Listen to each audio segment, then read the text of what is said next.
Olá, estamos começando mais um Plotcast, o podcast oficial da Escola Livre Porto Cuiabá. Hoje estamos aqui nos auxiliando aqui, né, na bancada, Luciane Apalarini. Olá, Lu, como é que você está? Tudo bem? Oi, Júnior, tudo jóia? Maravilha. Convidado muito especial, né, Lu? Nós temos hoje aqui, né?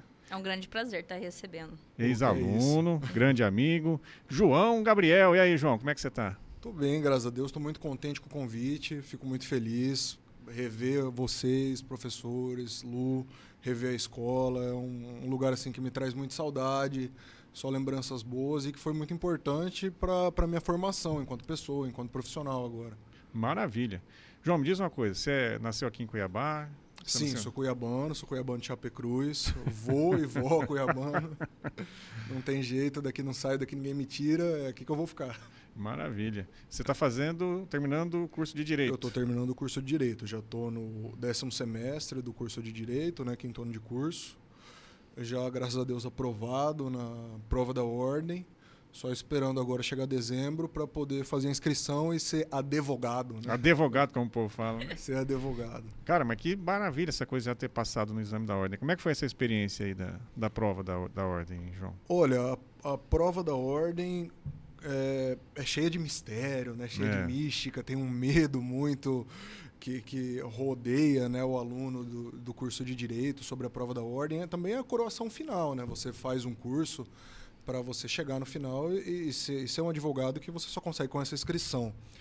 A minha experiência com a prova da ordem foi algo assim muito... É algo marcante, mas muito tranquilo, sem muitos sofrimentos, sabe? É lógico, você tem que abdicar de algumas coisas, né? Sair algumas vezes, e às vezes para um show que você queria ir, mas você precisa ficar uma noite estudando, mas eu consegui trilhar um caminho bem tranquilo para a prova da ordem, sabe? Me planejei um ano antes, sabia quando eu poderia fazer a primeira prova, que ia ser no último ano do curso, né? Então eu já planejei um ano antes, vi as matérias que mais caem, fiz um planejamento de estudo que eu estudaria de segunda a quinta-feira, porque eu queria sexta-feira livre para sair com os meus amigos, para sair com minha namorada, sabe? Para poder comer no restaurante, almoçar com a família. Então foi tranquilo nesse sentido. Bom, Luiz, isso é muito importante, né? Porque a gente é um dos desafios que a escola tem, que a gente trabalha com os alunos, de que conquiste as coisas sem aquela pressão exagerada, né? Sem perder a vida, vamos dizer assim, né? Sem perder a adolescência, sem perder a juventude, sem perder a infância, cada um ao seu grau, né? Eu estou achando assim impressionante o relato que o João está trazendo, e é bem isso. Eu estou lembrando aqui de alguns momentos que são ímpar dentro da formação humana dentro de uma escola, que é o 12º hoje, na minha época, terceirão na minha época, né? Mas os alunos conseguirem sair da Livre Porto, do colégio, e entrar de vez numa universidade, ou algo que não é isolado, é algo que é muito comum numa turma. Né? Não é um padrão que todo mundo vai, mas é uma grande maioria. Né? É muito comum, a gente sai e entrar direto. Mas como é que esse terceiro ano foi vivido? E o que eu acho incrível, e aí o João, eu quero até entender esse final de curso dele aqui, porque eu estou lembrando que o final do curso dos nossos alunos aqui é fazer teatro, é pensar também no vestibular, é correr atrás de um dinheiro para uma viagem de Ubatuba, para um ecossistema de Mata Atlântica, onde eles vão estudar isso. É uma condecoração de toda uma história. Eu vejo os alunos se despedindo, sendo muito gratos assim, em cada experiência. Essa é a minha última festa da primavera, essa é a minha última festa junina. E ele fazer tudo com muito amor e prazer, e depois sair, assim, para entrar numa universidade sem muito sofrimento. E agora ele me conta. Eu queria entender um pouquinho mais, assim. É bastante impressionante, né, João? O exame da OABE conheço pessoas aí que entram para terapia, que vão buscar suporte emocional, porque já tem como algo que é padrão. Intransponível, né? São poucos os que passam. Então, será que é criado... uma taxa de reprovação muito grande. E por que será que isso acontece? Será que realmente é criado uma ideia? Ou, enfim, porque eu estou vendo que você fez isso, mas de uma forma organizada, né? Assim... Eu não sabia, até você me contar, que é possível, antes de eu ganhar lá o meu diploma, já estar fazendo essa prova. Você pode fazer no último ano de curso, né? Anteriormente, você poderia fazer a qualquer momento do curso, mas o que acontecia muito? O cara fazia lá no início, no 5º semestre de Direito, quer dizer, um profissional totalmente cru, e passava, entrava com uma liminar na justiça e segurava a vaga, e depois não estudava a faculdade inteira. Então, a FGV se ligou nisso, né, a fundação, e deixou somente para o último ano de curso. Você matriculado no último ano, você faz o exame da ordem, se você passar, você consegue segurar para tirar sua carteira, que é o que eu fiz. Qual que eu acho que é um link muito legal que você falou do terceiro ano aqui do colégio, para essa experiência que eu tive. Essa experiência que eu tive de passar no AB com o terceiro ano daqui. E o terceiro ano aqui do colégio, a gente tem esse período de parar um tempo para se dedicar a essa atividade do teatro, que é uma coisa que em casa gera muita discussão, no período da família. Quer dizer, o aluno está aí na beira de fazer o Enem, quer passar numa federal, ou quer passar num INSPER da vida, quer passar em outro lugar. Você vai parar esse aluno tanto tempo para fazer um teatro? Será que ele não vai... Olha, o período de formação e de você adquirir aquele conhecimento científico para passar naquela prova é um período anterior. Eu vejo assim, quando a pessoa quer aprender tudo de véspera, ela chega na prova muito nervosa, a memória falha, ela vai esquecer e ali ela vai travar. E essa experiência que eu tive, principalmente com o teatro, eu acho que ela é uma experiência fantástica para o aluno, porque ela traz algumas skills, sabe, habilidades que você consegue levar para qualquer momento de prova e para qualquer momento de estresse. Porque ali, quando você está em cima do palco, você vai aprender, você vai ensaiar uma peça que você tem 90 falas. Pô, se você consegue decorar 90 falas de uma peça, você vai conseguir decorar 90 artigos que caem mais dentro de uma prova de ordem. E uma coisa que é muito impressionante, se você tem 90 falas, e o aluno que está assistindo agora vai falar bem assim, mas eu só tenho 10 falas. Cidadão, no final da peça, você vai ter decorado a peça inteira. Você vai ficar ali sentado no fundo da coxia e você vai saber o que cada um está falando e você vai saber o jogo de corpo que ele está fazendo, de tanto que você assistiu e você repetiu aquilo. Então você vai para a prova muito mais preparado. E quando você está também em cima do palco, naquele momento, você aprende a lidar com esse nervosismo, você vai aprender a lidar com essa tensão, que é uma tensão que por vezes é necessária, quer dizer, é uma corda. Se você deixar ela muito frouxa, você vai chegar lá no exame e você vai errar por relapso. Se você deixar ela muito apertada, essa corda estoura. Então você vai chegar muito nervoso e vai errar por desatenção. Você tem que ter um nível de atenção, acho que essa é a palavra. Né? Você falou desatenção, exatamente. Você tem que ter ali um meio termo. Concentração, né? Sem a concentração, a coisa... E você está me dizendo assim, que simbolicamente, um teatro te trouxe uma tensão em cima de um palco que é você respondendo, assim como uma prova que é você com você. Você aprender a trabalhar sob pressão, né? Porque quando você está ali em cima do palco, você... Tudo bem que existe toda uma questão de grupo, se você esquece uma fala, outra sopra, mas você está ali dando o seu melhor, não querendo esquecer, e é ao vivo, cara. É igual a vida. Você errou, não tem retroage, rebobina, botar um pause. Você errou, você tem que tocar ele pra frente. Não tem um gravar de novo como tem aqui, sabe? Um corte, a edição resolve. Não, cara. Você errou, você vai ter que tocar pra frente. E aí você lidar com essa pressão é uma coisa que você acaba levando para essas outras experiências, sabe? Eu acho que isso foi muito proveitoso. Me chamou a atenção, Júnior, uma coisa que eu achei interessante. Ele foi fazendo percalço aí para dentro do curso de Direito, mas me parece que ele tinha muito claro, é uma impressão minha isso, você tinha muito claro aonde você queria chegar?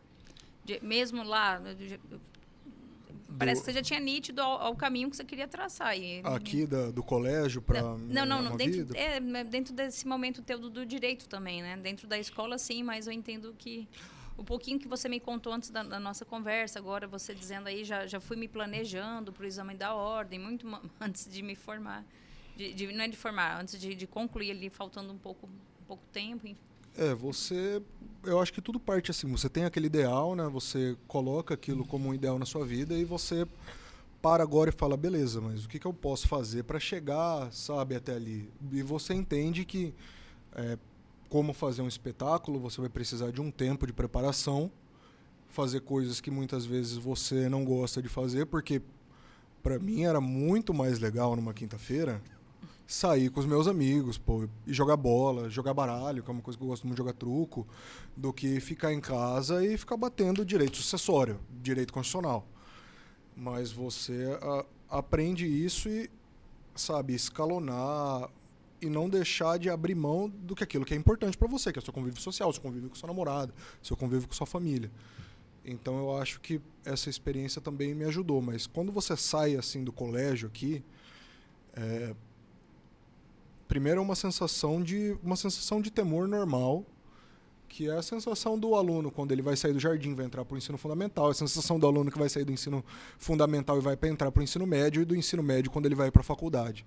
É saudável e é normal você ter isso. Mas eu não tinha muita certeza de que eu queria seguir o direito, ou não tinha muita certeza do que eu queria seguir. Eu tinha uma dúvida muito grande entre direito e história, porque o jeito como as aulas de história são dadas aqui é uma coisa que me apaixonou muito, sabe? E aí, no começo do curso de Direito, eu fazia História noturno na Universidade Federal e fazia Direito de manhã. Só que também estava ficando muito pesado para mim, sabe? Eu saía, tinha que acordar às 6 da manhã para estar no Univag, e aí depois eu saía da FMT às 11 horas da noite. Isso, você tem que estagiar, que hora que você vai fazer um trabalho, que hora que você vai... Eu ia sair meio advogado, meio historiador. Não ia sair nada com nada. É aquela coisa, né? Ter aula é uma coisa, estudar é outra. Estudar é outra, aprender é outra, né? E faculdade é o que a gente sempre fala, né? É diferente. Então, assim, você tem poucas aulas e muita coisa para aprender. Exatamente. Então, exige muito um esforço fora de sala de aula. A faculdade sempre exigiu e sempre vai exigir, senão você não se forma.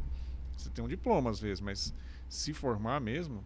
Não. É uma loucura quando você sai, você tem uma aula só de 3 horas. Você tem uma aula de 3 horas e aí de repente você olha e aí você sabe que o professor ali, o que ele te deu, foi uma base e uma direção, cara. Se você... Não existe. Principalmente um curso como é o Direito, que você precisa de leitura e você precisa ir atrás. Se você não chegar em casa, utilizar da ferramenta tecnológica do Google, tudo para fazer aquela pesquisa, utilizar da biblioteca da escola, a gente chama de doutrina, né, os livros de direito. Que não tem nada a ver com essa coisa de doutrinação.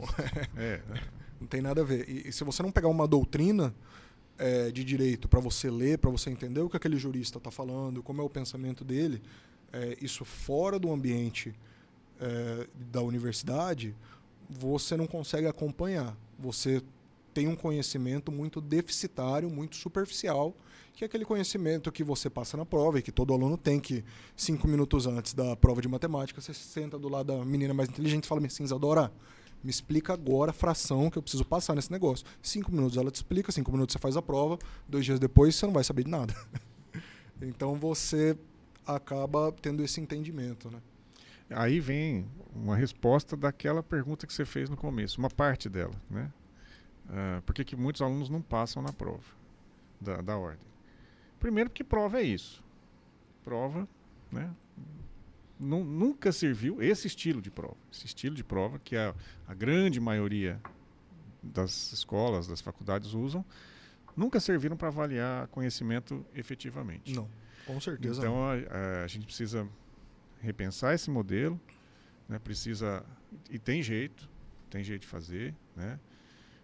Se você pegar um advogado hoje brilhante, talvez se ele não se preparar e fizer a prova da ordem, ele não passa. Não, eu tenho colegas, tenho amigos meus, que muito tempo de formado, que você assiste, você tem uma conversa, ou então assiste até... Pô, o cara não conversa, ele dá aula sobre o assunto, e ele não passa, e acaba que não passa na prova da ordem. Por quê? Porque aquilo dali realmente não é uma coisa que deve ser ignorada. Quer dizer, é um filtro que ele existe, ele é real e precisa ser enfrentado para você chegar naquele momento. Mas você dizer que aquilo vai medir o conhecimento de uma pessoa é totalmente diferente. Se você pegar seu filho em casa, às vezes ele vai te explicar uma conta, uma fração matemática, ou então um período da história, e que quando você coloca ele para fazer a prova naquele ambiente condicionado de pressão e temperatura, ele não vai conseguir aplicar aquilo. Entendeu? Daí a importância dessas experiências de trabalhar sobre pressão, trabalhar sobre psicológico para você poder enfrentar aquele filtro que hoje não concordo, mas é real e ele existe e precisa ser enfrentado. Não tem jeito, tá ali, tem que ir. Tá ali, você precisa né? ir pra cima. Eu não cabe aqui, eu tenho minhas teorias, né? Para mim ela nem vale muito, mas não cabe aqui a gente discutir. Talvez no outro assunto a gente faça um debate sobre isso. Um debate, porque é opinião, né? Não vem ao caso. Mas a importância é essa. Existe uma coisa que é obrigatória. Você tem que fazer. Ela tem critério. E aí o João está se mostrando uma pessoa extremamente inteligente. A inteligência no sentido assim de entender o que é necessário para eu chegar ao ponto que eu quero. Né? Existem critérios, existem formas, e não adianta eu brigar contra isso. Eu preciso fazer, né, Ele Lu? entendeu. Ó, isso aqui pode não ser completo, mas é necessário, então eu preciso de um prazo, um tempo para me dedicar a isso de uma forma saudável. Então, é essa inteligência da leitura do contexto e entender, bom, então minha posição tem que ser essa se eu quero chegar ali. Né? E vou ter que, inclusive, enfrentar o que me desagrada aqui, é abrir mão de algumas coisas pontualmente, por um tempo, enfim. E a importância de entender, isso também é uma coisa que a gente está perdendo. Assim, eu vejo as pessoas nos ambientes organizacionais, né, como consultoria e etc., essa questão de trabalhar sob pressão. Então, as pessoas estão entendendo isso como se ela tivesse que estar sob pressão o tempo todo. Isso é uma aberração da natureza. Não, isso é uma loucura. Então, porque o parafuso espana, né? Não, e óbvio, o estresse, por exemplo, né, Lu, você sabe disso melhor, você é psicóloga, sabe melhor do que a gente. Assim, ele tem um lado positivo, que ele dá sinal. Cara, ó, você não tá, tem alguma coisa aqui que não está legal, né? Você precisa se... E quando a gente está sob pressão o tempo todo, e a gente se pressiona o tempo todo, o estresse, ele continua, ele está lá, mas a gente perde parte da percepção dele. É como se você tivesse com 40 graus de febre e está tudo normal. Tá tudo normal. Aí você vai convulsionar sabe, e não vai saber. Então, assim, aí né, infarta e morre. É porque o estresse, ele vem dentro da nossa evolução aí, genética, humana, enfim. Ele vem para circunstâncias onde você precisa correr, agir. Isso. Né, que é o homem mais primitivo, o estresse põe ele para fugir do perigo. Mas isso é pontual. Agora, se isso se torna, que a gente fala síndrome do Burnout, a pessoa vai enchendo o pote ali com aquele estresse, uma hora vai estourar. E é isso que derruba o cara na hora da prova. Porque Exatamente. quando você tá no OAB e chega aquela folha escrito FGV, o sentimento que te dá é esse sentimento primitivo de fuga ou ataque. Quer dizer, sua mão gela, o sangue sai, vai pro músculo e o cérebro não está trabalhando direito. E você conseguir ter ciência disso para trazer o seu corpo já numa condição normal, para você conseguir trabalhar dentro daquela prova, é esse que é o pulo do gato. É isso que você vai usar, se você for médico, acredito eu, né, numa sala de cirurgia, quando você está fazendo uma cirurgia coronária, quando você está defendendo uma tese na frente de um desembargador, quando você está fazendo uma sustentação oral, quando você está apresentando um trabalho na faculdade, entendeu? Quando você está à beira de fechar aquele negócio, que o estresse te pega ali. Então, eu acho que isso é o pulo do gato, é você ter esse entendimento, sabe? De que é normal, mas não é normal sempre. Exato. É o que a gente fala lá em gestão do tempo, né? Que o Stephen Covey traz para a gente. E tem o Christian Barbosa, que tem uma outra adaptação também, mas, de certa forma, as atividades urgentes e importantes. É isso que mais vale, né? Então, tudo que é importante, quando a gente faz a seu tempo, ela não se torna urgente. Coisas urgentes acontecerão. Não tem jeito, a gente não vai conseguir viver, a gente não consegue planejar tudo, né? A vida é uma interação, então assim, a gente tem interação com o ambiente, interação com pessoas, é impossível que a gente consiga... se eu planejar tudo para mim e der tudo certo, vai dar alguma coisa errada para você, porque você planejou e não vai bater com o meu, você também. Então, coisas são afins e coisas não. Então, é natural que a gente tenha situações diferentes, divergentes. Portanto, situações urgentes vão acontecer. E aí é que vem o que a gente chama de boa sorte. Né? Pode ver que a gente faz uma prova, o professor faz a prova lá, a gente escreve embaixo, né? Boa sorte, não escreve sorte. Porque a boa sorte é exatamente esse preparo para as condições. Eu me preparei para a prova, né? Eu sei a prova, beleza, eu sei o conteúdo, aí vem tudo isso que você está falando, João, que é esse outro preparo que às vezes é negligenciado, que é o preparo emocional o preparo ambiental para fazer as provas. É o que é muito importante. Né? A gente já viu aqui no Enem, há tempos atrás, eu não sei como é que está hoje, mas muitas escolas em que os alunos iam fazer Enem, nós estamos falando de novembro, sem ar-condicionado. E aí você compara com a pessoa que está fazendo lá em São Paulo, sei lá, numa temperatura normal. E o cara aqui a 40 graus dentro de uma sala fechada com ventilador. E às vezes esse cara precisou pegar ônibus, precisou sair correndo, quase chegando lá com o portão quase fechando, e não era nenhuma culpa dele, uma culpa do trânsito, de mobilidade da cidade. E aí você vai falar que esse cara é menos inteligente do que o outro que está fazendo lá dentro de uma universidade, lá em São Paulo, que o pai deixou na frente. As condições, elas são importantíssimas, né? Não é só o saber, mas se preparar para essas condições. E aí, né, outra coisa, se eu sei que eu gasto 1 hora, quando eu vou fazer a prova, eu tenho que sair pelo menos com 2, sei lá, mas tenho que sair antes, porque problemas podem acontecer. Então, essas pessoas que andam no limite, isso é um terror. Eu, por exemplo, o Henrique, meu filho, está até aqui fazendo Kreuzebeck para nós aqui, né?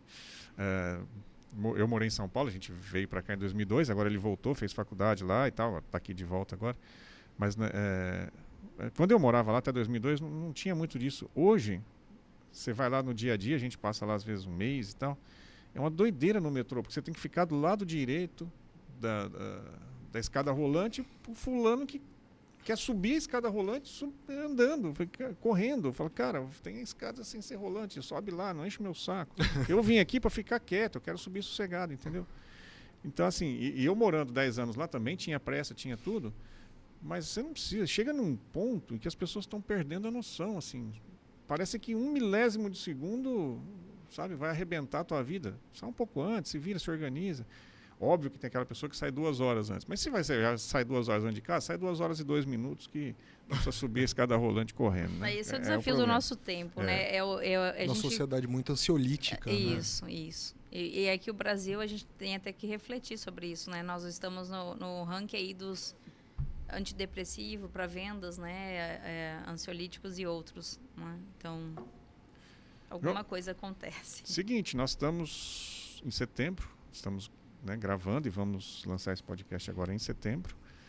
E é o mês da primavera, estamos virando agora, né, a estação para a primavera. E nós temos aqui na escola, você participou anos e anos a fio da festa da primavera. E tem uma coisa importante, né, Lu, que eu sempre falo, desde que eu cheguei aqui, isso me encantou, que a ideia não é matar o dragão, mas dominar o dragão, ajudar a converter o dragão. Como que você faz para dominar e converter os dragões que aparecem na tua vida? Olha, eu acho que primeiro é você ter esse conhecimento, né, dos defeitos, dos seus vícios, dos seus problemas, do que te leva a ser menos daquilo do que você quer realmente ser.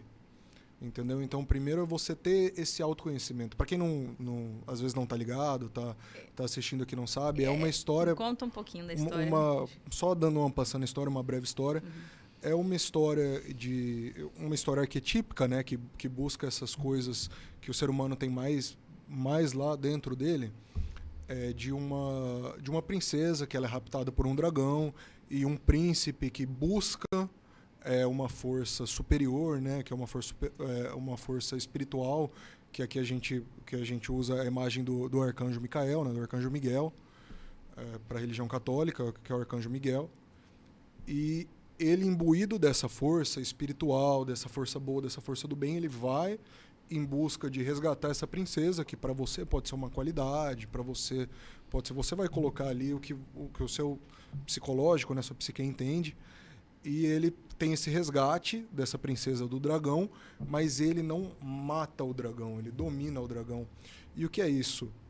Para mim, né, o que eu levo isso da minha vida é uma coisa que eu até converso muito com minha mãe, converso com meus familiares, sabe? Muitas vezes alguns dos defeitos que a gente se forma aqui no colégio com 18 anos, e os defeitos depois que a gente passa de 21, não sei, eu, por exemplo, minha paciência é curta, vou dar um exemplo. Minha paciência é curta. São defeitos que provavelmente eles vão te acompanhar para o resto da sua vida. Você não vai conseguir matá-los, porque cada um tem uma característica. E é você entender esse defeito. O que me leva a ter a paciência curta. e você conseguir trabalhar com ele e saber que ele vai te acompanhar, porque é uma mentira você falar aqui que você vai conseguir resolver todos os problemas da sua vida. Você entender que ele vai te acompanhar e que você não pode deixar esse defeito te controlar, sabe? Esse defeito que para um pode ser uma paciência curta, pode ser um medo, para outro pode ser outra coisa, sabe? Esse vício social que a pessoa talvez tenha. Então eu acho que é isso. E o que você faz é esse trabalho de autoconhecimento, esse trabalho psicológico, esse trabalho do dia a dia de você aprender a lidar com as adversidades e a lidar com aquilo que você não gosta. Por que uma pessoa perde a paciência? Porque ela não gosta de uma determinada ação. E o que você pode fazer para trabalhar com aquilo que você não gosta? Aqui no Colégio Livre Porto tem uma experiência que para mim ela foi fenomenal. Que eu não lembro, acho que desde o primeiro ano a gente aprende a fazer trabalho manual. Sim. E do primeiro ano ao 12º ano, ao terceiro ano do colégio, eu não gostei de fazer trabalho manual. Para mim, fazer trabalho manual tinha hora que era um martírio, porque, trabalho manual, cara, eu quero jogar basquete, eu quero jogar handball. Quer fazer o trabalho manual, né? Eu quero dar ombrada no outro na quadra, sabe? Guri que é isso. E aí, eu queria essas coisas. E aí, você aprender você se comprometeu a fazer aquele trabalho manual, né? Você fazer um tapete, fazer um crochê, fazer um ponto cruz. Você se comprometer a fazer aquilo até o final. Você fazer aquilo tendo um respeito pelo que você está fazendo. Não se agredir fazendo aquilo, sabe? Porque uma coisa é você fazer um trabalho manual, que negócio chato, beleza, eu tenho que fazer. Outra coisa é você fazer, esse negócio aqui, blá, blá, blá, blá. Essa reclamação que você aprende a controlar, que você leva até para o dia a dia, para a sua mesa de trabalho. Hoje, por exemplo, no meu trabalho, tem coisas que eu trabalho que eu não gosto. Sim. Tem coisas que tem ações de pessoas da minha família que eu não gosto, tem ações de amigos meus que eu não gosto, mas você aprender a lidar com isso de uma forma saudável. Porque você tem que aprender a lidar com aquilo que que você não gosta na vida, né? Se você falar que você vai lidar com tudo que você gosta, é muito difícil e é uma mentira. Eu diria que é impossível, né? E o trabalho manual, para mim, a experiência prática que eu tive com ele foi muito essa. Quer dizer, você aprender, que é uma dificuldade, para mim era uma dificuldade enorme, você colocar a linha ali e você passar sem rasgar tudo, sem arrebentar, entendeu? E você aprender, você ter esse cuidado, e depois, quando você olha ali o negócio até feito, depois você dá para sua avó, você dá para sua mãe, e elas gostam, você fala, até que não foi uma coisa tão ruim, sabe? Você aprende a lidar com essa adversidade, e eu acho que isso é muito saudável, porque eu vejo pessoas hoje, você quer ver um exemplo?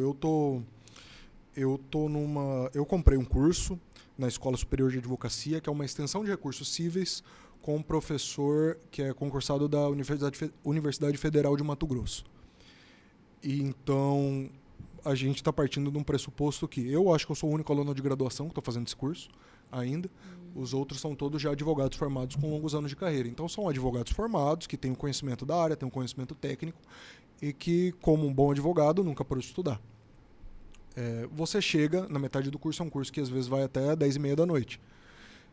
E existem matérias que eu não gosto de estudar e que os outros advogados provavelmente não gostam também. E você vê advogado já formado, que pagou caro para estar ali, eu, graças a Deus, paguei meia de estudante. Tem essas vantagens. Tem essas vantagens. Advogado que pagou caro ali, e aí você está ali estudando e tem 2 advogados aqui atrás de você, barbado, com OAB, advogado com OAB e tudo, falando bem assim, professor, dá recreio. E aí aquilo estrala na sua cabeça e fala, cara, isso daqui não é uma atitude que seria uma atitude de ensino médio, o cara reclamando, quer dizer, ele não tem a capacidade de, numa noite de sexta-feira, numa noite de sábado, ou numa noite de domingo, que é um curso de final de semana, né? Numa coisa que você despendeu um valor financeiro alto, ele não tem a capacidade de suportar aquela coisa que ele não gosta, aquela adversidade. Então eu acho que é uma coisa que falta hoje e que é pouco trabalhado no momento que precisa ser trabalhado, que é esse momento da infância. É isso que eu queria te perguntar, né? Eu não preciso nem eu fazer a pergunta, né? Qual é esse momento? E você diz a infância. Impressionante, né, João? De que forma você consegue ter essa autopercepção? Porque aqui eu não tenho nem muito o que perguntar, porque eu vejo que ele já traz tudo meio que pronto no que a gente gostaria mesmo de estar sabendo. Como que você está se articulando nessa vida profissional que está você já está com uma vida profissional ainda finalizando. Eu acho isso incrível. E você consegue ter essa autopercepção. O que eu aprendi no passado que hoje me articula como ferramenta, como base pessoal, né? Que também interfere na minha vida profissional. Então, você está trazendo isso que eu acho que é a grande pergunta, eu que trabalho dentro da Livre Porto, apresentando essa possibilidade pedagógica dentro da nossa escola para os pais que me perguntam, e aí, meu filho vai dar conta de estar numa faculdade, se de repente ele sai aqui no meio do processo de um 5º ano e ir para uma outra escola? E aí você traz isso, né, essa autopercepção, como a gente entende, assim, a escola ela trabalha muito essa questão do desenvolvimento pessoal, né, o que traz aí também uma autoconsciência de mim mesmo. Eu achei incrível tua leitura aí da Festa da Primavera, né, e conta um pouquinho mais essa tua trilha aí dentro da profissão. Você hoje está, então, já fazendo um curso, além do direito, e também já está com o pé aí no trabalho, né? Contar isso, como que está essa tua cena, essa tua caminhada? Eu hoje graças a Deus, estou terminando a faculdade, né? Estou no 10º semestre, já no fim, vou formar agora em dezembro para poder pegar a carteira. E já estou saindo, que para mim é uma vitória pessoal muito grande, né? Eu já estou saindo da faculdade, graças a Deus, empregado numa empresa que é muito boa, uma empresa multinacional do agronegócio, de valor, assim, não é milionário, de valor bilionário, com uma seleção que eu particularmente achei uma seleção difícil. Antes de entrar na vaga que eu estou hoje, eu tomei 2 nãos. Mas eu persisti nesse caminho, né? Então, eu acho que essa trajetória começou de uma abstração que o aluno, principalmente o aluno Waldorf, ele é muito levado a fazer, que é você está aprendendo aquilo em sala de aula, mas o que é aquilo na prática? Sabe? O que é o advogado na prática? O que é o serviço público na prática? Como anda o direito administrativo, como anda o direito civil, como anda o direito constitucional na minha área de trabalho, né? Como anda o direito civil material. Então, teve um momento que eu conversei com alguns familiares meus e eles falaram bem assim, olha, eu acho que está na hora de você buscar um estágio, buscar ver como isso funciona. E eu falei, pô, realmente, né? Eu quero sentir isso. E aí eu busquei primeiro em alguns escritórios de direito aqui em Cuiabá que eu tinha uma afinidade pela área de conhecimento, né? Peguei meu currículo, escrevi anexo ao currículo uma carta, sabe, à mão, me apresentando. Só um pouquinho. Gente, carta é um negócio que se escreve, porque hoje é só WhatsApp, não tô brincando. Mas acho que é interessante. O que é uma carta, né? Aquela coisa que você pega, escreve à mão, né? Você não digita, escrevi uma carta à mão. Não escrevi várias cartas à mão, escrevi uma carta à mão, xeroquei ela. Óbvio, e depois, claro. Ninguém é de ferro também, tive essa né? inteligência, né? E fui entregando para mostrar quais eram as minhas pretensões, porque eu escolhi o curso, porque eu acho que eu poderia crescer naquele escritório, aquele escritório crescer em mim. E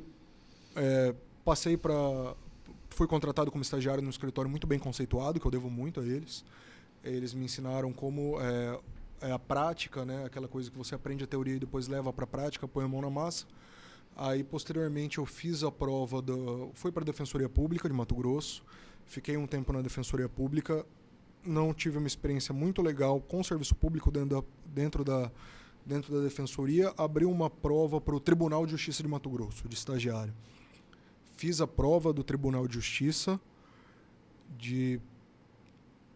não sei, eu acho que era 2.000 alunos. Nossa. Fui 59º para a prova do Tribunal de Justiça, sem também estudar. A prova abriu, fiz com o conhecimento que eu tinha adquirido dentro da faculdade. E fiquei um tempo no Tribunal de Justiça e abriu a vaga para assistente jurídico dessa empresa que eu estou hoje.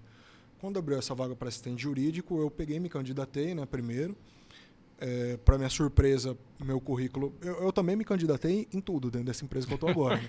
Eu me candidatei para assistente jurídico, assistente fiscal, almoxarife, para tudo. Eu falei, eu só preciso que eles vejam meu currículo e que eu tenha uma oportunidade de passar pelo menos por uma entrevista para eu conversar lá dentro. E aí eu fui chamado para essa entrevista preliminar. Essa entrevista preliminar, acho que era um grupo de 50 dividido, depois foi um grupo de 5, e aí restaram 3, e eu lembro do meu gestor, hoje é meu gestor, antes não era, né, na entrevista, ele falou bem assim para mim, olha, você está concorrendo com outras 2 pessoas que já são formadas e têm OAB. E você em que turno estava do curso? Eu estava no 7º semestre do curso. Uhum. Ele falou, você já está concorrendo com outras 2 pessoas, né? Você é um dos finalistas, já vou te adiantar. Você está concorrendo com 2 pessoas que são formadas, tem OAB, já tem experiência na área. E falei, pronto, perdi, né? Tomei. E depois de um tempo eu recebi um e-mail, infelizmente, que eu não tinha sido selecionado para a vaga. Aceitei super bem, né? Para mim foi uma vitória. Não tinha contado minha mãe, contei minha mãe. Eu falei, mãe, cheguei até aqui, mas não fui selecionado. Ela falou, poxa, eu falei, não, mãe, estou super feliz. Olha quantas pessoas chegaram. Acho que 2 semanas depois eu recebi outro e-mail para outra vaga de assistente trabalhista. Também cheguei lá, fiz toda a entrevista também da mesma maneira. Dessa vez eu também não fui selecionado, mas nessa vaga, nessa segunda vez que eu não fui selecionado, ele perguntou para mim, ele falou, olha, você teria interesse em algum outro cargo aqui dentro da empresa que não fosse o de assistente? E para aquele meu momento de vida, 7º semestre, eu falei, olha, eu preciso que vocês me oportunizem 2 coisas, um crescimento profissional e um crescimento pessoal. Se vocês conseguirem me dar esse crescimento profissional e pessoal, o que você me der aí para fazer, bater carimbo... Se vagar o cargo de presidente da empresa, eu também estou pegando. A diretoria, né? Eu também estou pegando. Então, e uma das coisas muito curiosas, eu lembro, numa das entrevistas que eu tive com hoje quem é o meu gerente imediato, foi uma das perguntas que ele me fez. E que eu percebo que é muito importante dentro do mundo corporativo hoje. Ele falou, olha, você sabe como que é a questão da sua inteligência emocional?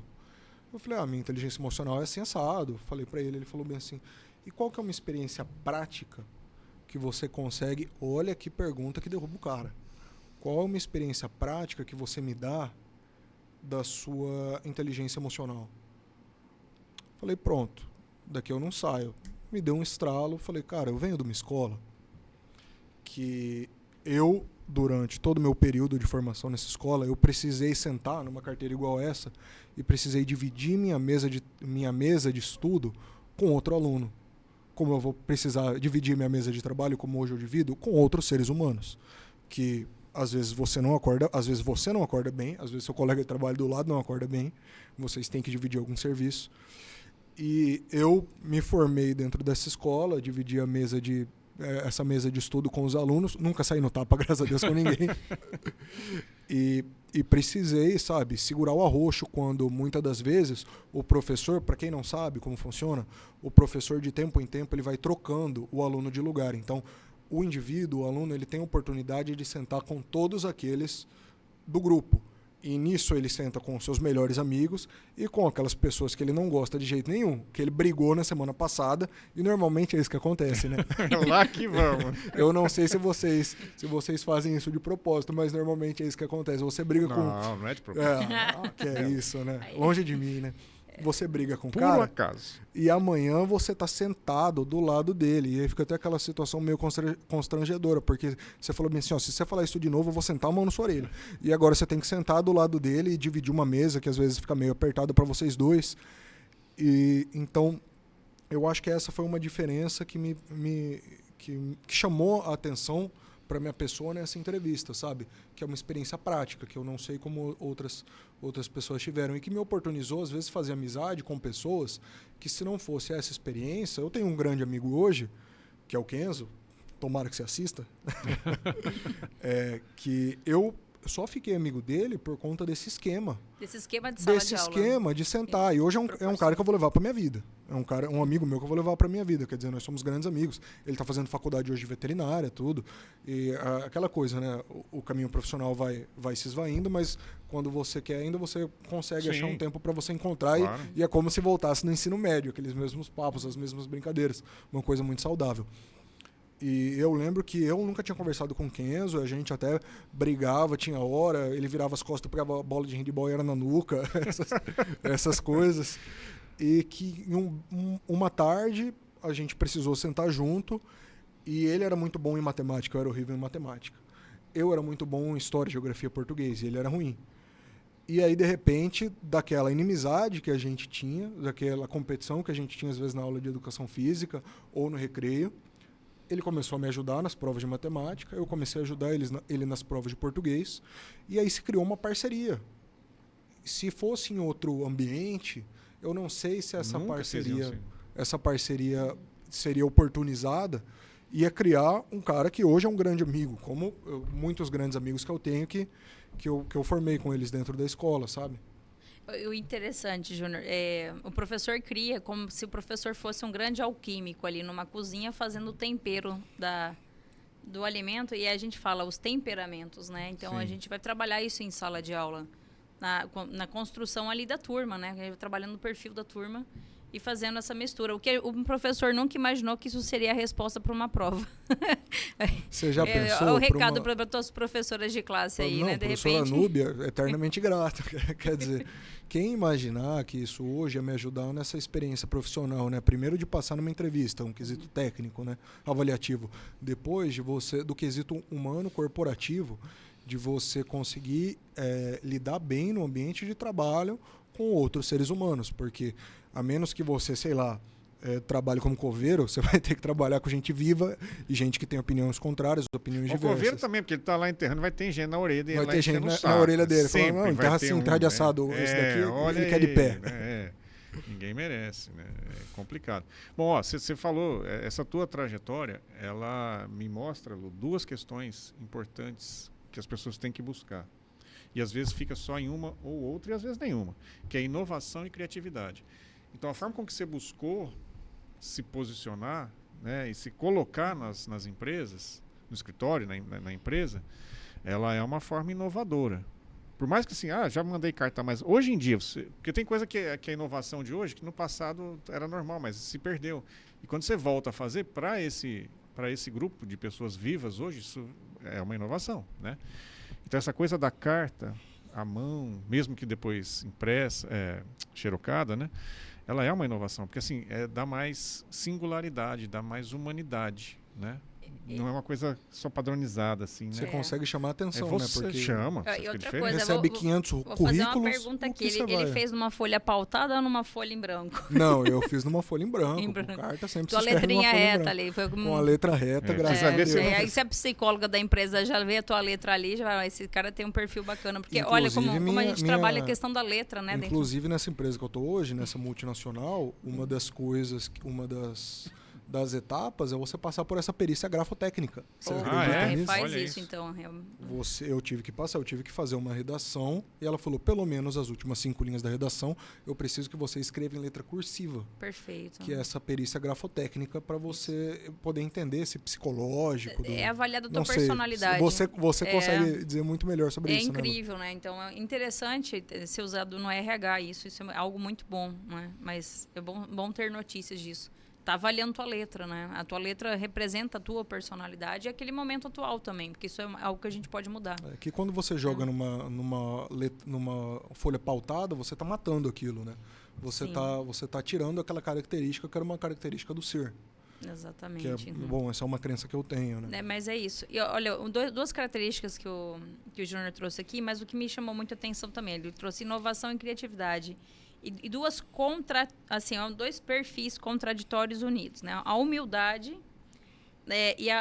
e ser audacioso, né? Uma ânsia de atingir algo que está distante. Então, ele tentou várias vezes a mesma empresa, ele foi humilde, mas ele foi audacioso. Aprendeu a lidar com de repente está ele ali com gente que já é advogado formado, já tem a OAB, está ele ali, estudante ainda, concorrendo. E eu acho que eu falei besteira, Lu. Porque inovação e criatividade se complementam. É o que eu quis. Eu acho que eu falei criatividade, né? Falou criatividade. Está dentro da inovação, não. Não é que ela está dentro. Criatividade é um passo anterior à inovação. Tecnicamente falando, né? e depois vem o empreendedorismo para transformar aquilo efetivamente em coisa de mercado. Mas a adaptação, a palavra que eu tinha que ter dito. Porque uma coisa é você inovar. Eu estou criando coisa, eu estou pensando. E a adaptação é quando eu me preparo para os critérios. E aí não tem como inovar, não adianta eu ficar inventando. Sabe? Não. Porque eu tenho que ir lá e fazer aquilo que foi pedido. Tem que fazer o que foi pedido. Se está pedindo aquilo, eu vou lá fazer aquilo. Então, era essa a ideia e eu falei, me e perdi assim, ao aqui. mesmo tempo, a humildade em se candidatar, eu não sei, mas eu preciso aprender e eu preciso ter um ganho pessoal nisso. Então, já teve a meta, mas eu estou disposto a enfrentar o que for preciso para ter esse conhecimento. Ao mesmo tempo, é audacioso.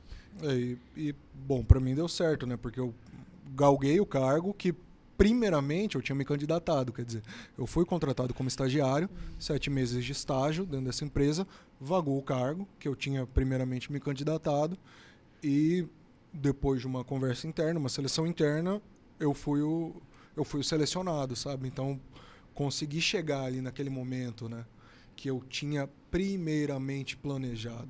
E essa coisa que o senhor falou, professor, da inovação, eu acho uma coisa muito importante, que eu acho que é um medo que muitas vezes chega, bom, vocês vão saber falar melhor do que eu, às vezes dos pais, dos alunos, e fala bem assim, poxa, eu estou num mundo que a tecnologia está cada vez mais dominando, estou num mundo que agora a internet está chegando com tudo e os trabalhos estão cada vez sendo mais automatizados, né? Eu trabalho fazendo pareceres jurídicos, então eu sou parecerista hoje de negócios que essa companhia faz. O que vai diferenciar você, primeiro num mundo que as vagas de emprego vão ser muito menores, porque a tendência é que a tecnologia, esses serviços repetitivos, né, eles sejam cada vez mais consumidos por esse pedaço.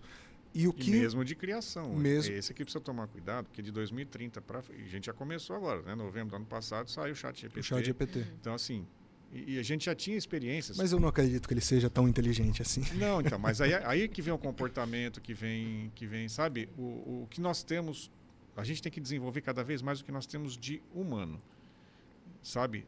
Por exemplo, cada cirurgia, ela é diferente.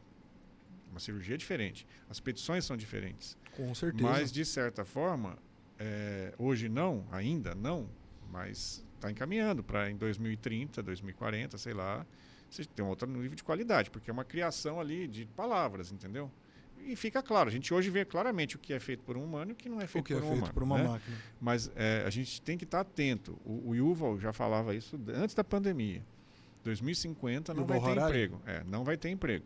2050 não vai ter emprego. E isso pode estar antecipado, eu não sei. E o mundo inteiro chamou ele para conversar. Governos estão preocupados com isso. Sabe por quê? Se não tem emprego, não tem renda. Se não tem renda, não tem comércio. Não tem economia. Não tem economia. Não tem troca, né? Então, assim, eu vou comprar o quê de quem?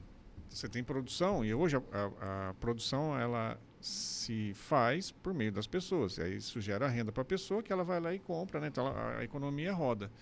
Então nós temos aí um perigo nunca antes visto na história da humanidade. Porque, assim, quando veio a indústria... Você saiu do artesão, da área agrícola, foi para a industrial, você vai reposicionando, né? Do industrial começou a automatizar, foi para o serviço. Agora nós vamos automatizar o serviço.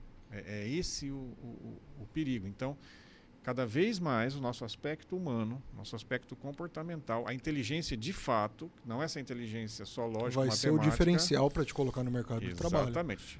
Era isso que eu até queria dizer anteriormente. Quer dizer, num mundo que, se você pegar... Eu escuto falar, vocês provavelmente viveram isso. Vamos pegar o exemplo da engenharia. Um engenheiro, antigamente, para construir uma fundação, para construir um prédio, ele fazia todos os cálculos matemáticos, ia jogar tudo na folha, pegar a régua, passar o esquadro. Tirava os 9 fora, põe os 9 dentro outra vez, caiu 5 no chão. Quer dizer, era uma loucura. Hoje em dia, ele vai jogar dentro de um sistema de computador. Um médico, ele precisaria, antigamente, fazer toda a cirurgia à mão. Hoje em dia tem cirurgia robótica, acabou de chegar aqui no Santa Rosa, aquele robô da Vinci. Um advogado também, ele ia precisar procurar dentro de um livro. Hoje em dia, ele consegue fazer... Quer dizer, num mundo hoje, onde o mercado de trabalho está mais acirrado, a tecnologia está mais... tá está buscando, está tirando do ser humano esse conhecimento técnico e sendo aplicado no robô que faz essa repetição, qual vai ser o seu diferencial para entrar dentro do mercado de trabalho técnico, científico, corporativo? Cara, é o fator humano. É o fator humano. É o fator de abstração. É o fator que no momento que você está lá fazendo parecer e você liga, você conversa com o tabelião, com o escriturário, você sente o gap dele na voz. Você sente que talvez ele não tem o mesmo entendimento que você, só está fazendo aquele entendimento. Ou então quando você vai conversar com aquele produtor rural lá da ponta, você consegue ter um entendimento de como é o negócio para ele, como que é a família, será que ele vai conseguir cumprir com aquele combinado, com aquele prometido? O que nós vamos fazer para fazer essa blindagem jurídica desse determinado negócio? É esse entendimento humano do momento, do negócio, do fechamento da venda. É isso que vai fazer o seu diferencial no mercado de trabalho. Cara. Essa leitura do contexto, né? Isso envolve um pouco a tua alma. Essa é aquela coisa que... A tua análise perceptiva, né? Do contexto. O teu olhar porque eu, né? É. Podia ser outro, mas porque eu tô aqui, né? O tem que eu especificamente posso contribuir para isso, né? Porque, de repente, eu de novo numa situação dessa e de algum motivo tem, né? Que é uma coisa que eu acho que a máquina não pega isso. Pelo menos nos 100 anos aqui que eu viver, eu espero que não aconteça e acredito que não vai. E acredito que não.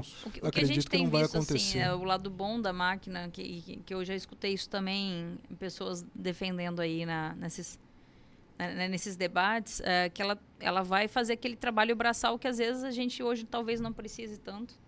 Mas a gente vai ter que investir justamente nisso, né? Nessa espiritualidade, nessa criatividade, em prever, assim, de compreender e trazer uma nova situação, uma nova solução para o que se apresenta. Né? E precisa valorizar isso, o mercado precisa valorizar essas fugir, coisas. Né? Exatamente. Ele está aí, vai chegar, vai vir com tudo, é você se preparar e ter essa capacidade de adaptação. Exato. Para esse mercado. Que é hora para adaptar, hora tem que inovar. Não né? A gente volta àquele tema, que é a importância de saber lidar com essas duas situações.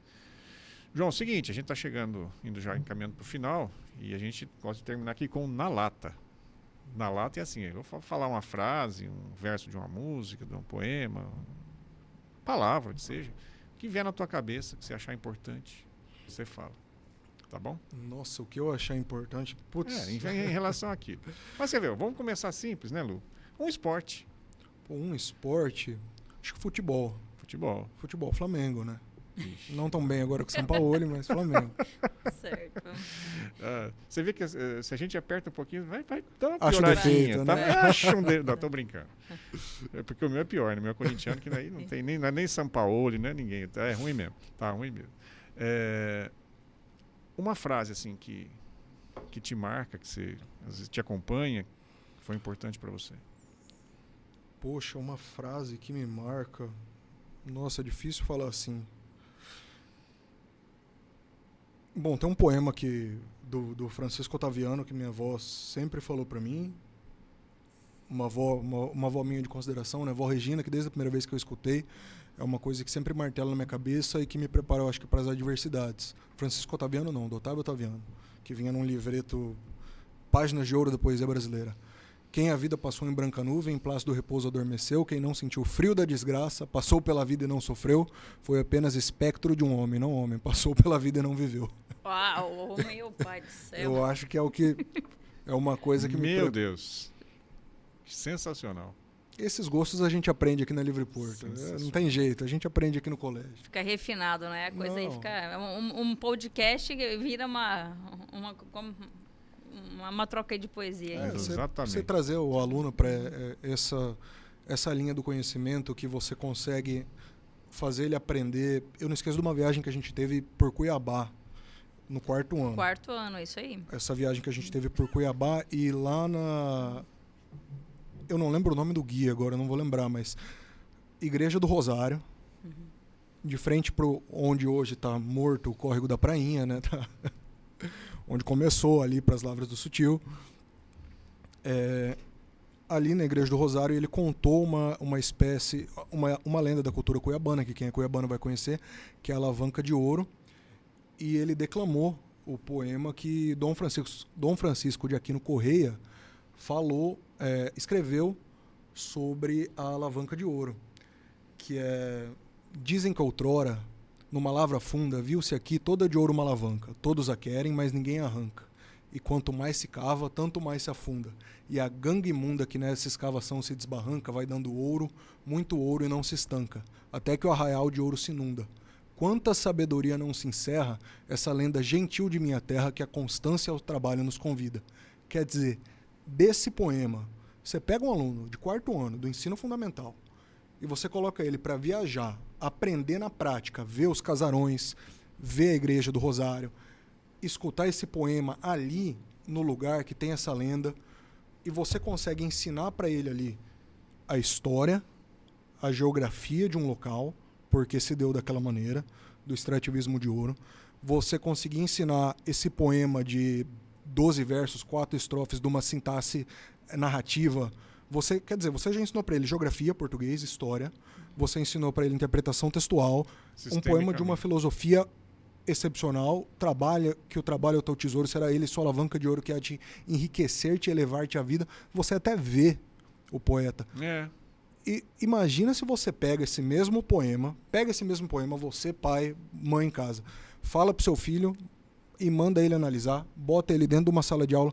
Primeira coisa, ele vai ficar com raiva de você, ele vai ficar com raiva do colégio, ele vai ficar com raiva do professor e vai ficar com raiva de Dom Aquino, que não tem nada a ver com isso, escrever um poema lindo. Sim. Quer dizer, você matou aquele conhecimento que você tinha que passar. Agora lá na fonte é outra história, né? Quer dizer, lá na fonte é outra história, né? Nem sei por que eu falei isso. Não importa, mas... Senti, né? Tem coisa que é importante falar, né? Não importa também. E assim, fechando com a ideia que o Steiner... olha que legal.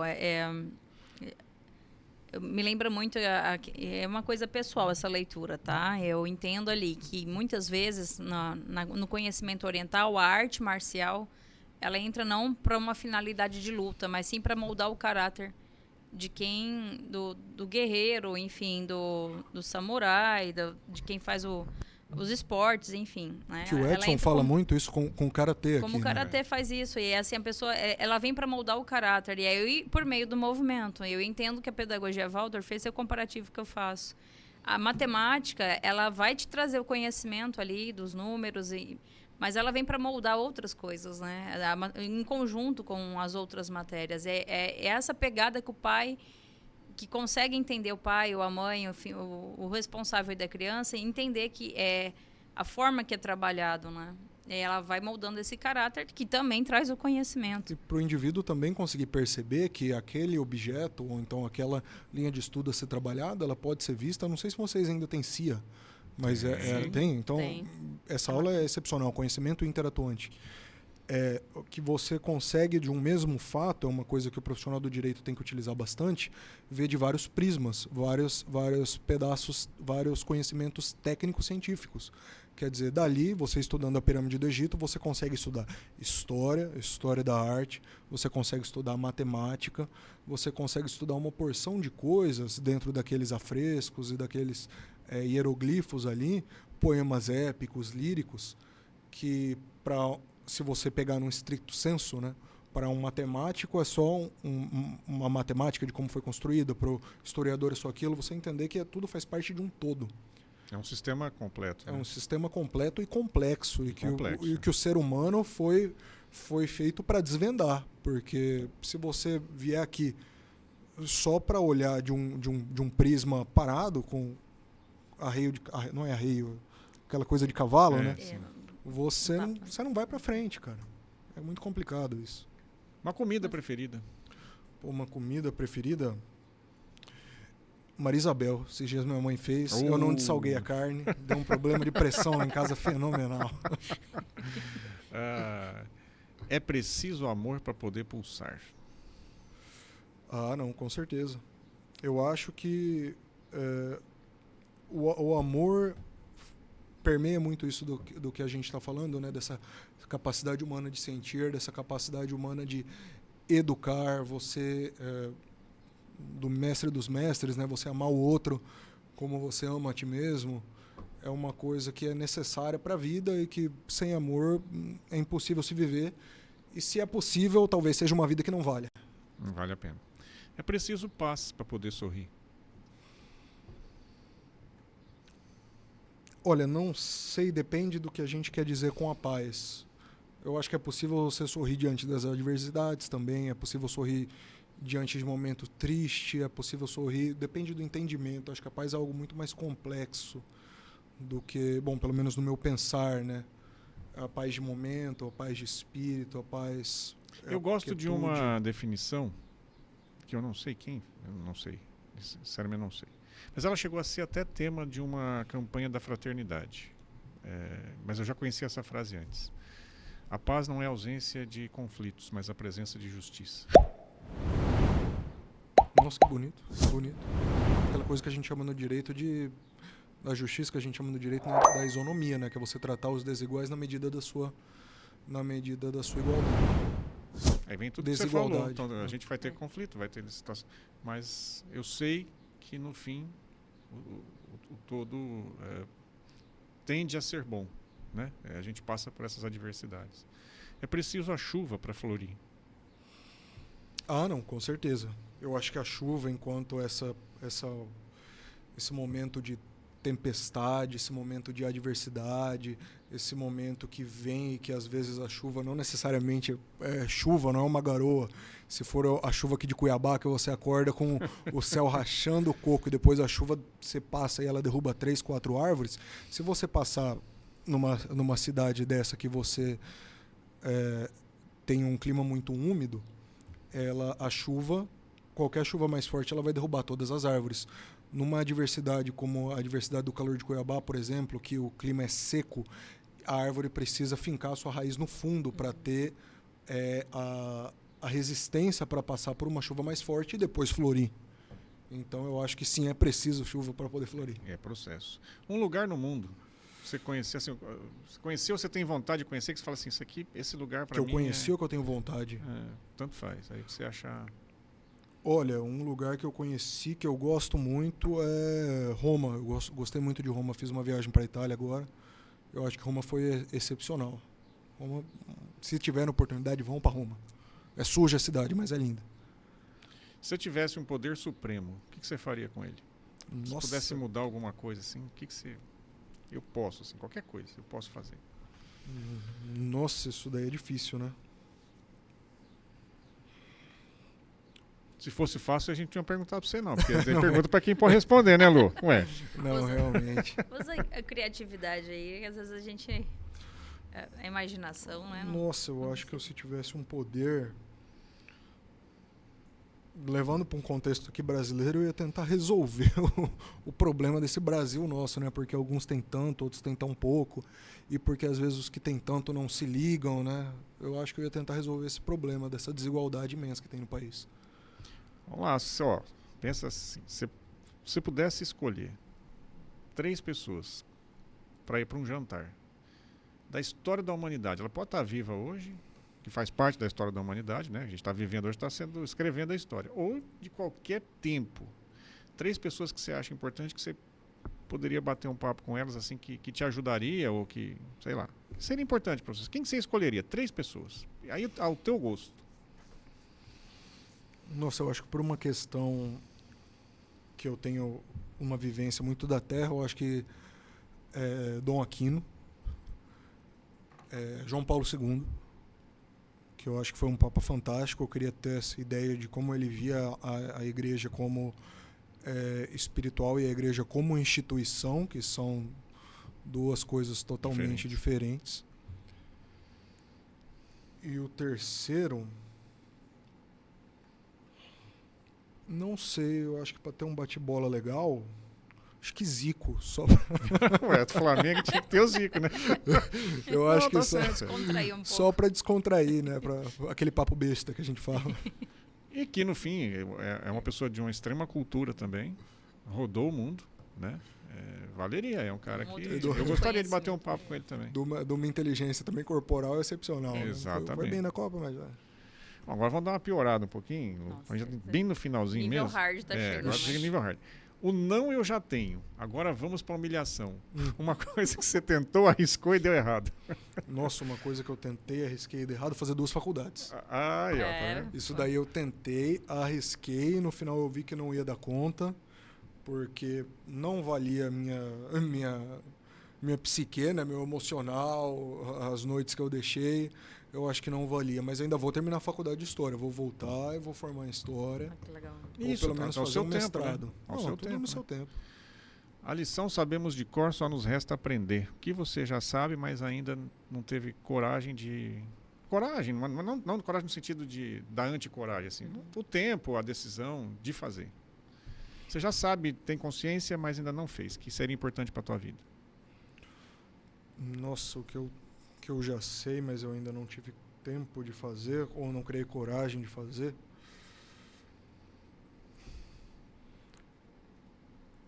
Eu acho que é me envolver em trabalhos assim que eu tenho uma vontade, mas eu acho que eu ainda preciso me profissionalizar muito mais de repassar o conhecimento. Bacana. Eu acho que é uma coisa que, mas é uma coisa que é muito difícil e é uma coisa que eu tenho muito medo, porque um dia vai chegar alguém com uma pergunta que eu não sei, eu como talvez professor de direito lá na frente, o que eu vou falar para o cidadão? Não sei. Entendeu? Complicado. Não, é só você falar não sei. Eu me dou esse direito hoje. E você tem que se dar esse direito. Então, eu acho que é a falta de coragem que eu tenho de me dar esse direito, de não saber. Pode se dizer, porque assim, cara, é outra coisa que a gente precisa, né, Lu? A sociedade precisa se educar para o não sei. Porque quem sabe tudo, cara? E tem um problema muito pessoal nisso, porque assim, quando eu digo que eu sei, eu finjo que eu sei uma coisa que eu não sei, é pior. Eu perco a grande oportunidade de aprender aquilo. Porque então é uma fragilidade do ego, né, da pessoa. Mas né, sabe, não faz mal para ninguém. Eu já falei várias vezes, a gente não morre por causa disso, entendeu? A gente busca saber, né? Ganha mais o respeito do nosso ouvinte, do nosso aluno, né? Não sei, mas tá aí uma coisa que eu vou buscar, vou fazer uma leitura exatamente disso, isso, porque né? tem um não sei e dane-se. Né? Não, eu não sei, mas eu vou buscar. Vamos aprender junto? Quando a gente se dá esse direito, fica mais fácil subir para dar uma aula, uma palestra. Você vai compartilhar, porque você tem uma bagagem. E aí, claro que vale a pena a escuta sobre isso, né? E talvez aprender com aquele que você está querendo ensinar, né? Porque há uma troca, né? Sempre há uma tem, troca. Né? Uhum. Então, assim, isso é muito importante. Por exemplo, quando você está ensinando aqui muita gente hoje, entendeu? Assim, é isso, cara. E você não sabe tudo, eu não sei tudo, a Luciana não sabe tudo, sabe? Isso a educação é isso, é a troca. A gente vem falando, porque é o que eu digo, viu, Lu? Se fala muito da educação assim, o professor é um facilitador e não sei o que e tal. Já há anos se fala isso, mas na hora do vamos ver na sala de aula, não se aplica isso. O professor continua tendo que falar, não às vezes por ele, que às vezes a sala quer, eu sou obrigado a saber, né? Eu não sou obrigado a saber. Eu sou obrigado a me preparar muito bem, mas a saber tudo, né? Óbvio que eu sou obrigado a ir para uma sala de aula sabendo o que eu vou fazer lá dentro. Mas podem surgir perguntas que eu não sei. Eu não vou lá despreparado para... Por exemplo, vai chamar para eu dar uma aula de matemática. Cara, eu não sou matemático, né? Eu vou falar sobre administração, vou falar sobre odonto, dou minhas cacetadas ainda, mas faz 16 anos que eu não atuo. Então tem muita coisa que eu consigo desenvolver. Agora, tem coisa que eu não domino, eu não vou lá ser louco aí que eu não sei nada, né? Mas dentro daquilo que eu sei, existem uma série de coisas que eu também não sei. E eu tenho que me dar esse direito. Que então, é um problema que eu acho que existe hoje na formação escolar, sabia? Não dar esse direito, que é o que eu e a Lu estávamos falando aqui antes de começar.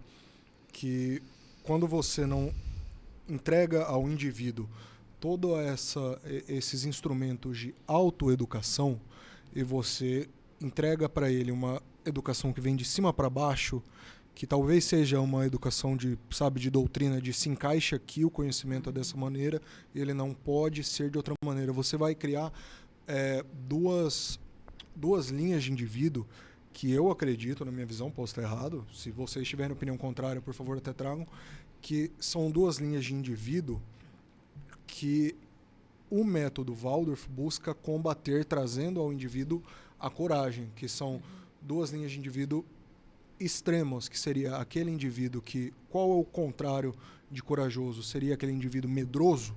Então é aquele indivíduo medroso. E qual é o extremo contrário do ser medroso? Não é o corajoso, é o temerário. É aquele que não vê medo, aquele que não vê medo em nada. Então você traz essa educação e dessa educação mais tradicional que é imposta, eu acho que ela traz essa característica do indivíduo, às vezes, do aluno que sai ali morrendo de medo da prova, ou então daquele adulto que morre de medo, eu não vou conseguir fechar esse negócio porque eu não vou conseguir fechar eu não vou conseguir aquela vaga porque ele é sobrinho do outro, que o outro é tio dele. E do outro lado você vai ter também aquele que acha que sem esse conhecimento, que ele deve saber de tudo, e ele acha que ele sabe de tudo, ele vai ser um temerário, e ele vai buscar e vai cair nessas falácias de sua vida vai ser fácil, é assim que você vai fechar um negócio. E ele vai ser uma pessoa que é incapaz no conhecimento técnico, científico, relacional, e o que é pior, ele vai ser um incapaz com iniciativa.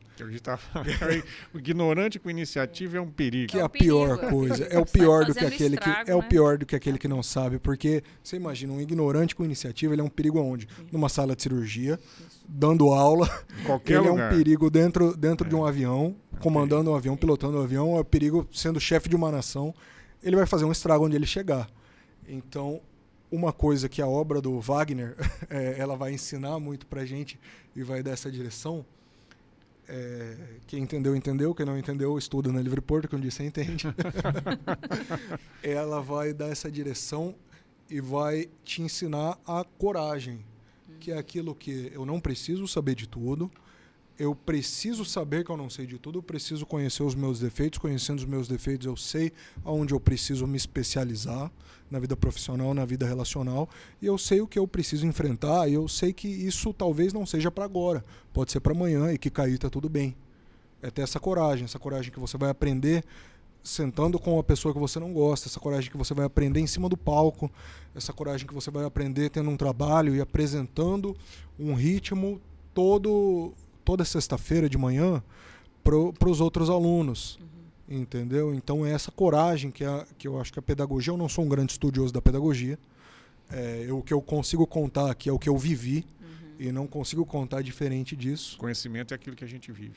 Então o meu conhecimento é realmente o que eu vivi, essas experiências práticas. Eu acho que a interferência da pedagogia na minha vida foi essa, sabe? É criar... Eu me sinto hoje com essa coragem, imbuído dessa coragem e tendo as rédeas do meu conhecimento, tendo as rédeas do meu... para saber onde eu quero levar a minha vida. E saber também para os caminhos que eu não quero seguir. Sim, exatamente. E das dificuldades que eu vou enfrentar. Exato. Você estava falando dessa coisa da coragem, eu gosto muito de uma fala do Cortella, do Mário Sérgio Cortella. Que ele fala assim, quando ele tem oportunidade, os voos mais tranquilos que ele faz é quando ele tem a oportunidade de conversar com o piloto, com o comandante, e perguntar assim, você tem medo? Ele fala, tem. Aí eu viajo tranquilo. Porque se o piloto não tiver medo, ele vai fazer besteira. Então ele tem medo, mas ele está lá. Ele enfrenta o medo, no sentido assim, de você ter atenção e concentração, que a gente já estava conversando sobre isso, é o que está fazendo, né? Então se eu deixo lá, está tudo tranquilo, vou lá, eu perco a atenção, e aí? É uma profissão que exige uma atenção extrema. Esse é o medo saudável, que evoca em nós esse grau de responsabilidade, né? Uma criança sem medo, que é a criança pequena, 1, 2 anos... Pula de qualquer lugar. Pula de qualquer lugar, é o inconsequente, né? Mas no nosso grau de evolução, esse medo sendo... evocando essa responsabilidade, e aí traz um ser humano saudável, né? E isso é um grande prazer, né, Júnior? A gente está vendo um ex-aluno... que acho que é a realização de qualquer professor. A gente não consegue ter isso tão imediato, né? Atuar na área da educação é um plantio a longo prazo. Sabe que o Peter Senge fala isso, né? Ele fala assim que a profissão mais difícil, porque ele trata da visão sistêmica, né? Isso. Então, quando eu produzo um carro, na hora que termina o carro, eu vejo o carro. Em uso. Então, eu consigo enxergar o fruto do meu trabalho ali meio que de imediato, né? 2, 3 horas o carro está pronto. Sei lá quanto tempo demora, estou chutando alguma coisa aqui. Mas na educação, não. É depois.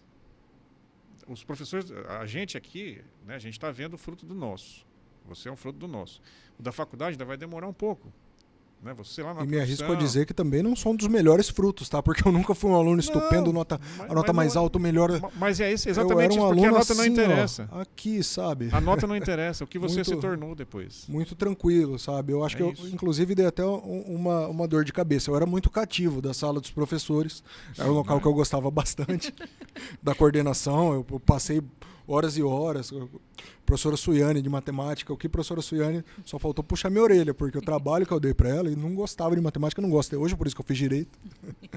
Então, sabe... Mas é o que eu falo em sala, Lu, João. O aluno não vem à escola para mostrar o que sabe. Isso é processo, isso é aprendizagem. Isso tudo foi importante para você aprender, se tornar o que você é hoje. E, às vezes, o aluno também se cobra muito. Ele vem, sabe, ele tem que mostrar o que ele sabe. Não, você está aqui para aprender. Sabe? Então, é a tranquilidade que a gente tem que ter no nosso papel, no nosso momento. Se a gente tem essa tranquilidade... O importante é ser e estar, né? Isso. Converse com os pais. Deixa ser. Daqui a pouco ele se apresenta em algo. Mas viva, né? O que Sem não pode é cobrança deixar. de resultado, enfim. A gente tem essa cobrança. Você tem que estar feliz, tem que dar resultado. Sério, deixa eu viver a vida aqui. Eu acho que é legal trazer isso, que você se formou foi em 2018, né? 2018, já vão 5 anos aí. No ensino médio se forma. Na turma dele, vários outros como ele, né? A gente sabe que... E nas outras turmas. E nas outras turmas também. E eu acho que é legal, assim, às vezes outros estão fazendo outras jornadas, tendo sucesso dentro da família, em outros nichos. E aquele bonzinho muitas vezes não virou ninguém na vida. Não. Assim, É você nunca sabe. O importante é estar crescendo, né, Lu? Isso. Está desenvolvendo, né, que você falou, né? O desenvolvimento, né? Essa autoconsciência, isso daí é fato, né? A gente vê o ex-aluno tendo essa facilidade, né, de se enxergar enquanto pessoa. Eu tenho um colega meu, o Érico, né? Ele está fazendo direito na USP. Quer dizer, O Érico, olha aí. Gente, você imagina o filtro que é para você passar na universidade, na USP, na Universidade de São Paulo, é uma loucura. Quer dizer, aluno daqui, ó. Tava aqui junto comigo. O que a gente discutia, batia a boca, era impressionante. Tá fazendo direito lá na USP. Deus queira que eu não encontre ele do lado contrário de um tribunal. Pra gente bater boca agora qualificado. Mas, mentira, vai ser um prazer patrocinar uma causa junto com ele ou contrário. E aquilo que a gente estava conversando lá no começo. O professor orienta na faculdade. Então, o que você está fazendo com isso depois? Então ele pode se tornar um grande profissional e você também, no mesmo nível. Como tem gente da USP que sai de lá um Zé Bagué qualquer, porque assim, passa na faculdade e tal, faz a faculdade, se forma, mas ele não aproveitou aquilo que ele tinha de melhor que a faculdade deu para ele, entendeu? Então o importante é como você aproveita esse tempo. E a gente está vendo, né, Lu, que você, João, você tem feito isso, você tem critério. Olha, se eu estou fazendo faculdade agora, não vou deixar de sair, não vou deixar de fazer isso, não vou deixar de fazer aquilo. Mas eu vou me dedicar, eu vou organizar meu tempo para me dedicar. Porque tem gente que não faz isso. Quando eu estava no Univag, que eu era coordenador de curso... Depois quer viver o que não viveu, não, né? Aí não dá, então. Não fica chato. Eu chamava as pessoas, meus alunos, né, no primeiro dia de aula, para um auditório e falava isso. Falava, gente, olha, e lá eu coordenava curso de educação tecnológica, que são 2 anos. É graduação também, mas são 2 anos, né? Falava, olha, os próximos 2 anos vão ser diferentes. Eu dizia exatamente isso. Não deixe de sair, não deixe de passear, não deixe de viver a vida. Só que a sua prioridade agora é a faculdade. Aproveite esses 2 anos. Se dedique esses 2 anos. Se você não fizer mais nada na vida, você vai se estressar e vai ser ruim para você. Então faz, mas organiza o teu tempo. Não faz só aquilo e deixa a faculdade para a hora que... Sabe assim, eu saio, não sei o que, se sobrar tempo eu estudo. Não. Organiza teu tempo para você poder estudar, se dedicar, se aprofundar e para você poder se divertir. Porque ninguém merece também, senão a vida fica dura demais, né? A gente precisa desse... E a pedagogia sempre trabalha isso, né, Lu? Nas próprias aulas, né? Você tem aula mais pesada, você tem aulas mais pesadas. Esse contraponto, né? A pedagogia, ela faz isso esse até para... respiro, né? Esse respiro, a gente chama de respirar, né? É o momento da contração, às vezes do foco atencional ali da matemática, depois você vai trazer um momento de arte, de repente um momento de história, intercalando, assim, eu digo assim, a neurociência mostra isso, né? O meu cérebro ele vai estar muito mais potente para uma prova se, de repente, ao longo da minha vida, eu trabalho as diversidades de aprendizado. Música vai estimular uma parte do meu cérebro. De repente, o foco num trabalho manual, mas a matemática, um poder analítico, intelectual, racional, assim, de uma outra forma. Para eu poder fazer uma outra coisa que não tem nada a ver com aquilo, de repente, entendeu? E a gente vê que isso vai sendo construído aí na pedagogia. Então, é esse respirar. Exatamente. E a gente tem isso no dia a dia. Por isso que, às vezes, parece que a gente aprende brincando, né? Aquele conceito de que, para poder ser bom, tem que sofrer, né? Eu lembro de uma garotinha me falando, no pain, no gain. Sem dor, não tem ganho. Então, assim, ela tinha que ir para academia, ela tinha que suar para estudar e... Aí ela esperava um tempo inteiro, ou como isso criou um padrão, né, na cabeça da pessoa. Se eu não passar, assim, com a prova e perto de uma retenção, de uma reprovação, e for aquele caos, eu não estou estudando. Então, ela esperava, deixava aquilo acontecer para que realmente eu sou vitoriosa, porque agora estou sofrendo para alcançar algo. E aí se cria uma cultura em cima disso, né? E aí na cultura escolar, a gente acaba sendo... Aí perde a infância. Né? Perde a infância, mas é um pouco... Como que a gente pode entender assim? Parece há um pouco de... Se você olha nesse outro olhar, que a vida tem que ser séria, olhar para uma pedagogia você fala, que irreverência, né? Esse povo indo para Enem e fazendo teatro, mas é uma... Tem um livro... Que maluquice é essa, né? E assim... Que vem nisso, Lu, que o livro chama assim... É o nome do livro, né? Não leve a vida tão a sério. Você não vai sair vivo dela. Realmente não tem jeito. É a única certeza Vamos que a gente levar tem. com humor. Falar em livro, que livro você indicaria? Um livro assim que você acha que as pessoas poderiam ler? Que você... Nossa, um livro que eu acho que as pessoas poderiam ler?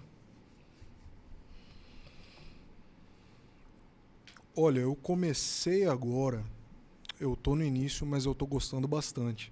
Os Testamentos, uma tradução do Marcelo Musa Cavallari, que ele está traduzindo os evangelhos diretamente do grego, e aí ele dá um contraponto do que é a tradução e para o que ela é, como a tradução foi sendo modificada e como foi sendo criada. Quer dizer, o evangelho traduzido diretamente para o grego numa linguagem direta, talvez é diferente daquele evangelho que você lê ali. Entendeu? Porque os significados, os significantes, os sentidos das coisas... Maher, né? Traduzir, segundo o Maher, é trair, é modificar o conteúdo. Quando você vai lendo essas outras traduções, os significados... Cada época, o cara que está traduzindo, ele traz um significado diferente para aquilo. Exatamente. E ele escreve, ele bota o sentido dele naquela palavra. Exato. Então, o Marcelo Musa Cavallari, ele trouxe... ele tá trazendo essa tradução... E ele sempre coloca contrapontos e ideias contrárias à própria ideia dele na tradução. Então, uma coisa que é muito legal, quer dizer, será que realmente, porque eu não leio grego, será que realmente o que o evangelista ali naquele momento escreveu era esse sentido para ele da época, era o sentido meu agora, é um sentido anacrônico, é uma experiência muito legal. Maravilha. Mais do que viver, só te importa voar, beija-flor. Pro beija-flor, mais do que viver, importa voar. Para você, mais do que viver, o que te importa? Para fazer a vida valer a pena. Nossa, o que mais me importa é essa capacidade de sentir, sabe? É você poder sentir o momento, é você num momento de dor parar, conseguir entender aquela dor, conseguir racionalizar aquela dor. Num momento de felicidade, você não se entregar inteiramente à euforia. Você entender a felicidade, você entender aquele momento gostoso que você está tendo, às vezes passeando com a sua namorada, às vezes com sua mãe, com seus avós, com seu filho, num almoço de família, para aquilo realmente perpetuar e você deixar aquilo gravado, sabe? Não passar na euforia, porque agora é uma sociedade muito rápida, né? Você não passar tudo na euforia e depois ficar aquilo, nossa, passei, foi tão rápido. Viver o momento. Maravilha, isso aí. É que é a única coisa que a gente tem. Né? É o agora. É o agora. Sem ser inconsequente. Isso também é importante, né? Porque às vezes eu só tenho agora, vai qualquer coisa aí, as coisas continuam tendo consequência. Maravilhoso. Para a gente terminar, queria que você deixasse assim uma mensagem para os pais. O que eles devem esperar, buscar? Você que já passou por toda a infância, a adolescência, a juventude, no ensino fundamental, ensino médio. Assim, o que você acha que foi importante para você que os pais precisam... Seria bom, né? Não precisam, mas seria bom que eles esperassem da educação para os seus filhos. Olha, eu acho que primeiro, para eu partir para essa pergunta, eu preciso partir para um convite. Eu acho que, assim, uma coisa que a pedagogia deixa bem ampla é que, dependendo do local onde a pedagogia é aplicada, da cidade e da turma, o estilo de ensinamento que tem que ser dado para aquele ser é um ensinamento diferente. Então, se o pai, porventura, pode ter conhecido outra escola Waldorf aqui ou em outro lugar, ou escutou a escola Waldorf ou uma turma Waldorf, não se fechar nesse entendimento. Venha ao colégio, conheça o colégio, converse, tire suas dúvidas, porque você que é pai, melhor do que eu, vai saber. Você tem 3 filhos. Para os 3 filhos, você pode dar a mesma diretriz. e os 3 filhos vão sair completamente diferentes. Às vezes um filho só com o olhar ele já entendeu que não é para falar. O outro você precisa gritar. O outro você gritando, falando não faz isso, ele vai perguntar, mas mãe, por que eu não preciso fazer isso? E você vai ter que explicar. O mesmo jeito você tem que esperar de uma educação. Quer dizer, o aluno ele vai ter uma devolutiva diferente. Então você tem esse entendimento e buscar o Colégio Livre Porto, hoje, que é o colégio que me formou e que é o colégio que eu indico, para você buscar para tirar as dúvidas. E você também confiar no trabalho do colégio, confiar nos alunos que já saíram, busque ex-alunos para ter conversas, para você sentir quais foram as faltas que esses ex-alunos sentiram, quais foram as benesses que esses ex-alunos tiveram. Entendeu? É você ter essa consciência de que a educação ela pode ser diferente, ela pode ser multifacetada, e também não quero dar a ilusão de que só quem sai daqui que presta, só quem sai daqui vai ter sucesso. Isso daí é loucura, claro. Não estou vindo aqui para mentir para você, porque do mesmo jeito que eu falei, os alunos são diferentes, pessoas são diferentes, então tem pessoas que vão se dar muito bem em colégios diferentes. Agora, o pulo do gato, porque eu acho que a pedagogia Waldorf está um passo à frente desses outros locais, porque ela entende essa diferença. Ela entende que para o mesmo aluno, aqui em Cuiabá, em Curitiba, a educação tem que ser dada de uma forma, o mesmo conhecimento técnico-científico tem que ser dado de uma forma diferente. Para a mesma turma, da mesma idade, às vezes, uma turma de 6º ano de 2023 e uma turma de 6º ano de 2024 vão ter vivências diferentes, histórias familiares diferentes. E muitas vezes o jeito de você ensinar matemática, engenheiro sabe disso, para você construir um prédio, você pode encontrar o mesmo resultado de várias formas diferentes. Para você construir aquele conhecimento científico dentro da cabeça do aluno, muitas vezes, para ele tem que ser dado de outra forma, porque ele tem outra vivência. Sim. Então é você ter esse entendimento, porque quando você educa seu filho, você vai fazer de forma diferente, porque o João às vezes precisa disso, mas a Maria, com uma palavra, ela resolve. O João já precisa do canto do pensamento. Então, você entender que a educação também é assim. A educação científica, técnica, escolar, também é da mesma maneira. Não tem como fugir. Maravilha. Bom, já até estouramos, arrebentamos o tempo, né, Lu? Vixe. Mas foi, olha, uma conversa sensacional, João. Foi muito bom e aquela coisa, a gente estoura o tempo, porque a conversa tá boa. Né? Graças a Deus. Foi pelo menos para mim, né? Para nós, acho que para você também, né? A gente aqui mais absorve, né? Muito tô vendo que hoje eu tô mais absorvendo o que você está trazendo, mais do que fazendo perguntas. Gente, desculpa, eu falo muito. Não, de jeito nenhum, pelo contrário. É que tá encantador, entendeu? Exatamente. Então, é uma muito coisa especial. Muito especial. Está sendo muito bom. Acho que vai ser um presente para os professores, né? Assistirem, e vai ser até saciando o pedido de alguns pais, né? Eu tenho contato com muitos pais que tá, e aí, como que é lá no futuro? Então, talvez agora, apresentando um bate-papo com você, né, compartilhar com eles, isso acalma um pouco o coração, porque eles gostam, querem confiar, mas precisa muitas vezes, né, poder tá escutando alguém que se formou. É inspirador. E senhor pai, senhora mãe, é uma briga que vale a pena comprar na mesa de família, hein?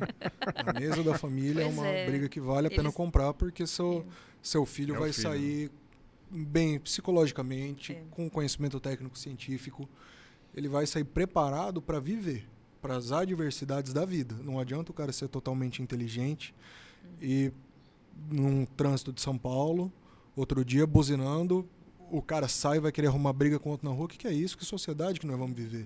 Você tem que preparar o cara para ser um cara psicologicamente inteligente, com uma inteligência social, emocional, cultural, humana, para ajudar.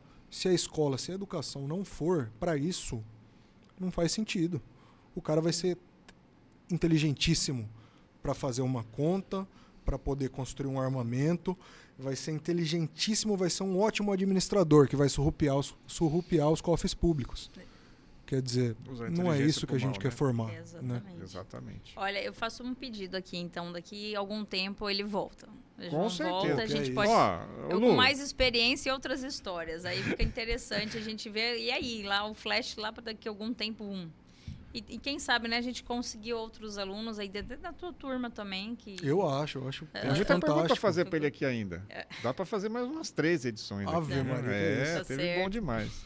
Mas, Lu, obrigado pela tua presença, pela É um tua prazer estar de participação. volta e poder prestigiar. Muito bom. Suas Obrigada. perguntas são sempre, as suas falas, suas perguntas são sempre de muita inteligência também, de muita sagacidade e importante para aquele momento. Obrigado, viu?